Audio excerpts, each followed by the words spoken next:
અરવલ્લીના મોડાસામાં મહિલા ડોક્ટરે સાસરી પક્ષ સામે ગંભીર આક્ષેપો સાથે પોલીસ ફરિયાદ પણ કરી છે। જ્યાં મહિલા પોલીસ સ્ટેશનમાં પતિ સહિત સાસરી પક્ષના કુલ 5 લોકો સામે તેના દ્વારા ફરિયાદ કરવામાં આવી છે। જ્યાં ફરિયાદમાં મહિલા ડોક્ટરે શારીરિક અને માનસિક ત્રાસ મારઝૂડના આક્ષેપો કર્યા। આ સાથે પતિ દ્વારા ધમકી આપવામાં આવી હતી અને ફરિયાદમાં ઉલ્લેખ પણ કરવામાં આવ્યો હતો। પૈસા અને નોકરીના મુદ્દે પતિ સાથે અવારનવાર ઝઘડા થતા હતા તેવો મહિલા દ્વારા આક્ષેપ કરવામાં આવ્યો છે।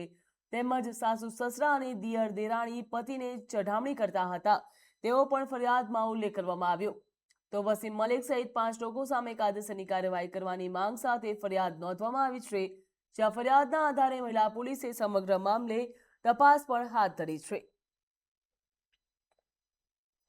જ્યાં અરવલ્લીમાં મહિલા પોલીસ સ્ટેશન ખાતે ફરિયાદ દાખલ કરવામાં આવી છે। સાસુ સસરા તેમજ ટોટલ 5 લોકો સામે મહિલાએ ફરિયાદ નોંધાવી છે। જ્યાં ધાક ધમકી તેમજ મારઝૂડની ફરિયાદમાં ઉલ્લેખ કરવામાં આવ્યો છે। મહત્વનું કહી શકાય જ્યાં મહિલા પોલીસ સ્ટેશન મોડાસા ખાતે આ એફઆઈઆર દાખલ કરવામાં આવી।